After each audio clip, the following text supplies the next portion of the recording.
Go, guys. We're going to start with Jack. And Jack, I'm going to tell you something. Watch what you say, because I still have that Bumgarner tape sitting downstairs somewhere, okay? Somebody played that for me the other day. That was 1 o'clock in the morning. You remember that? That was 1 o'clock in the morning, but I still have it. That was good stuff. You know what, Frank?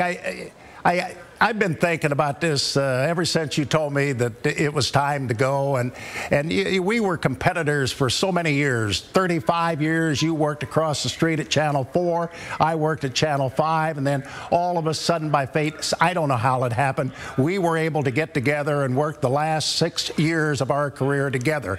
And there's two things we must adhere to in broadcasting, and that is the code of the road. But there were times down in Fort Myers, Florida, when you ended up in Captiva at 3 o'clock in the afternoon.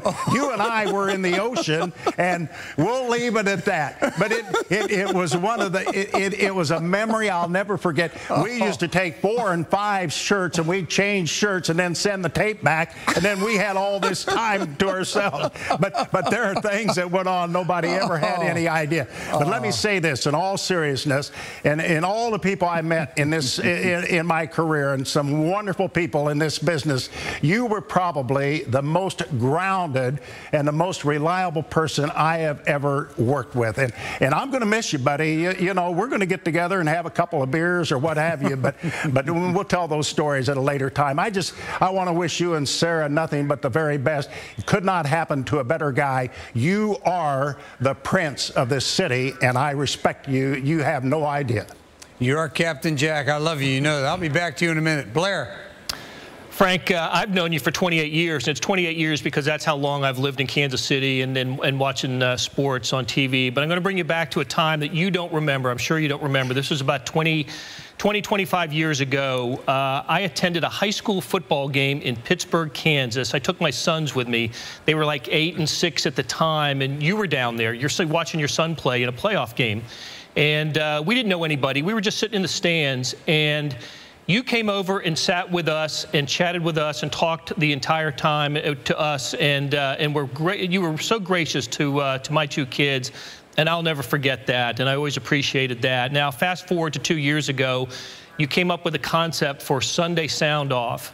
What a concept. Bunch of guys sitting around talking sports, so simple and yet so profound. I don't go anywhere now in Kansas City without somebody asking me about this show and how much they enjoyed it. And so that is a tribute to you, and congratulations on a fantastic career. I wish you nothing but happiness in your retirement. Thanks, Blair. Love you, pal. Surrend. Well, Frank, I can't say that I've shared the ocean with you the way that Jack apparently just so. You should have seen our swimming shorts that day. I haven't shared shirts with you either, Frank. But look, I have learned a tremendous amount from you over the years. I learned how to pad an expense account when you're on a road trip. I learned how to sneak vodka into a press conference. That's big. That's big. I learned how to gracefully handle a receding hairline. That was huge. And I learned how to take somebody else's good idea and make it your own. And I think that's important, Frank. But what I've learned most from you is, one, how to have a good time in this business. This is a cutthroat business at times, but it never feels like that with you. My experiences with you have been exactly the same as Blair's. You're one of the truly good guys. And in this business, there's no one around that doesn't speak highly of you. And that's not an easy thing to come through this business being able to do. And you've done it. And I commend you on that.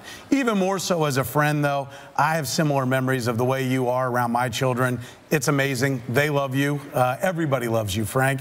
And I've learned not just about the business, but what it means to be a man, a kind and gentle man, a good father, and a good friend. And I'll never lose those memories. And I'll see you on Wednesdays on 810. That's it. Thanks, guys. I really appreciate it. I know I just love you guys. Jack picked me up off the street in August of 2010. I've told him 1,000 times he saved my life. I was not ready to hang it up. You are the best, buddy. You really are. I love you, pal. Yep. You're my man. Blair, it's been so great. Always working with the guys from the KC Star have been great. You, Vahe, and Sam, and, you know, Rustin, and the whole crew that we've had in here. They've just been terrific and have added to this program and have made it successful, and that's why. And Seren, you and I have been close friends, and coming over there, and You did take my job from at 8:10 when I was in. That's okay. It's all right. I love you anyway, okay? You had me back once a week. I used to do that 5 days a week. It's okay, though. I love you, and I love your family, too. All you guys, thanks so much. And everybody that's been on this show, thank you. I love you all, and without you out there, it would never happen.